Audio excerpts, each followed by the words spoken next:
assistant. Good evening, Darren Engel.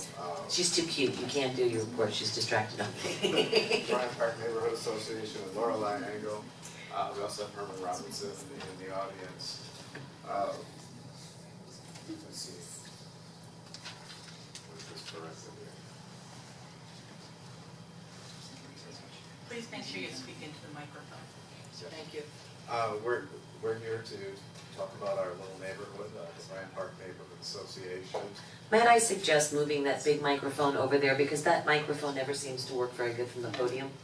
And I know people in the back always complain they can't hear. Would you mind terribly, Mr. Engel? Thank you so much, yes. If you speak directly in that one, we can hear you. Okay. Is this any better? You can pick it up, too. Feel it. Many of them. Hello? Just no Way just no karaoke, okay? Thank you. I got one thing in each hand. Hold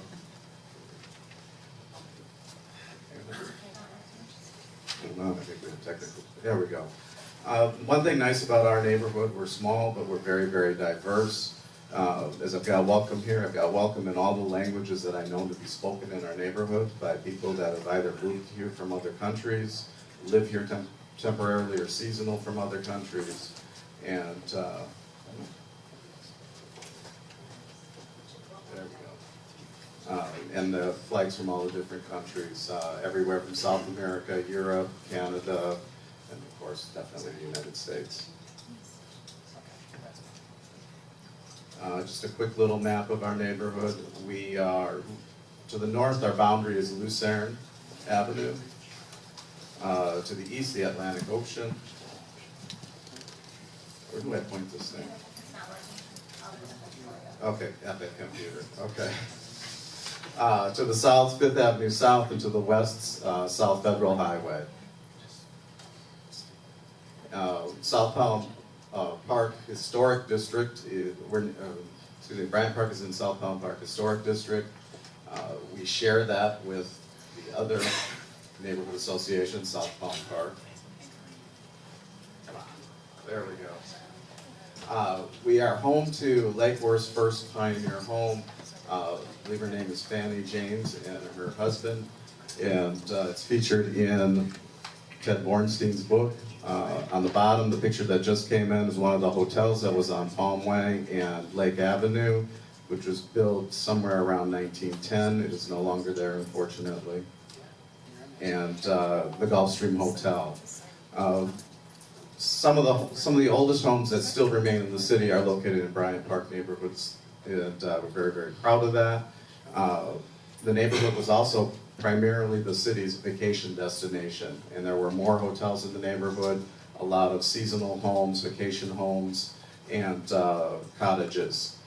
And we also are not home to the 25-foot wide lots. We are 50-foot wide lots, which ends at Federal Highway. We also have a great variety of architectural styles, dating from early cottages all the way to Art Moderne, Art Deco, and a variety of types of architecture, single-family homes, and fourplexes, duplexes, apartment buildings, and condos. One of our biggest, most favorite things that we do and originated with our neighborhood association is the Great Raft Race. The past few years that's kind of been taken over by the NABC, but we still enthusiastically participate in the event. We have the father of the Raft Race, who's here in the audience, Mr. Robinson. And we just like to go crazy. And I have no updates for you on what we're going to do this year yet, because it's still a secret. One of our biggest events that we have as a neighborhood is Derby Days, which is coming up Saturday, this Saturday, from I think it's 4:30 to 6:30 or 4:30 to 7, same time as the Kentucky Derby. We will be having it this year at the Beach Club over at the golf course. We're going to do something different this year. You don't have to buy a ticket. You just show up. We still have the judging for the best hat, the best track attire, and the loudest shirt. We also have I don't know if wagering is the official name, it's not gambling, but you can buy little tickets with the horse's name or the jockey's name on it, and for $2 or $5, and you can win some money from the pot if your horse or your jockey win. We also have raft races. Another event that is unique to Bryant Park is our play dates in the park. They are free events for children.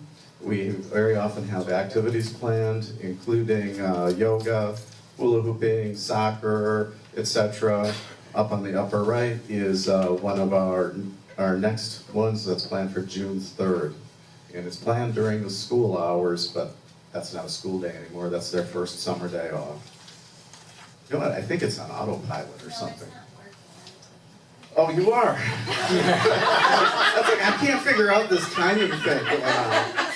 She's done it for you. Thank you, Amy. Next, thank you. One thing that BPNA, or Bryant Park Neighborhood Association, members love to do is volunteer. One thing we do, beach cleanups, Bryant Park neighborhood cleanups. Sometimes we just email each other and we just show up at Bryant Park and clean up, or we actually send out a little invitation and invite out ourselves and other neighborhoods to that. Next, please. NABC events, up there are pictures from the front porch and a special little art sale for the children that raised several $100s to buy books for North Grade, South Grade, Sacred Heart, as well as we're joined with other neighborhoods and people in a beach cleanup. Thank you. We do a lot of activities with the NABC, and we're a member of the NABC. Little free libraries, we have one little free library in Bryant Park. A new little free library will be joining that one over on Ocean Breeze probably in the next week or so. And we've also gotten a REAP grant through the help of NABC for the Crime Watch program, which we are starting. We've been involved with the Great Taste of Lake Worth, the first annual one, and many of the front porch events. And something we all enjoy at the park, the amphitheater in the north, the south pavilion. We use the exercise trails and stations. Lots of people use the playground. Enjoy the waterfront, seawall, boat ramps, docks, and we welcome everybody to come out and please use them.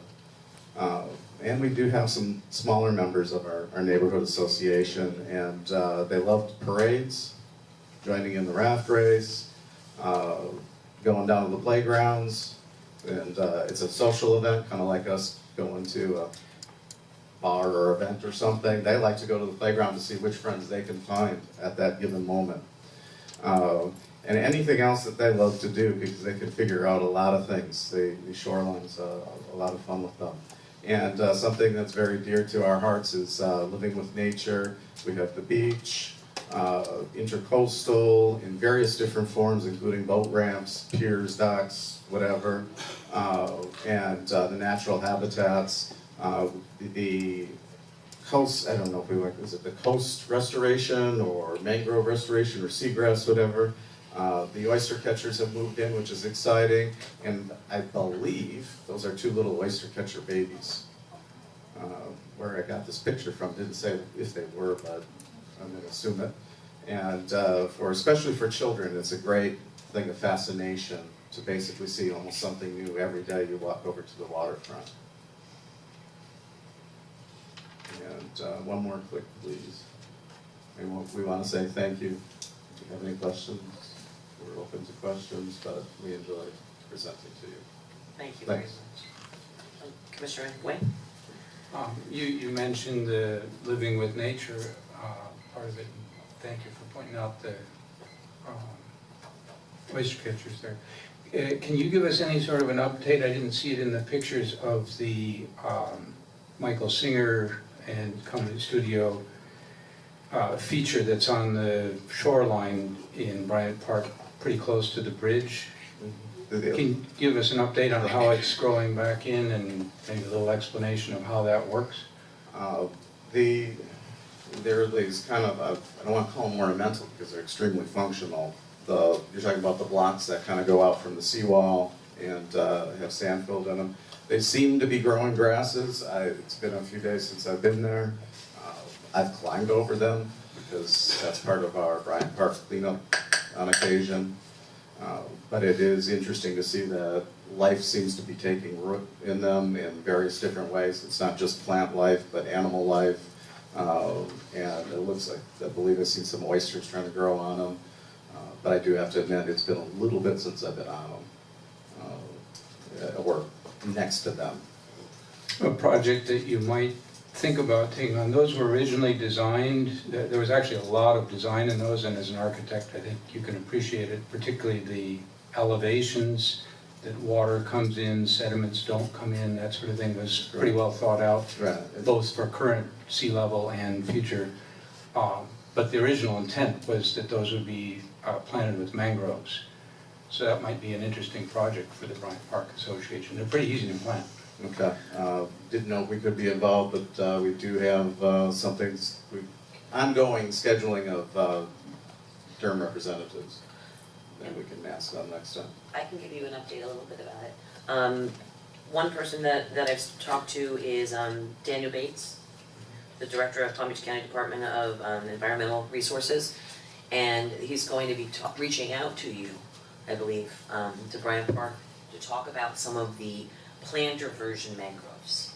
I guess there's a series of different things that have been proposed over the course of the years, and putting together a plan of mangroves or other types of water improvement projects. But from what I heard, that they will be reaching out to the neighborhood associations to talk about that in the near future. That's good. And we do usually get like every 4 to 6 months an update from them, and it's about time that we set something Yeah, I think up. you're due. Thank you. Thank you. Moving on, thank you so much.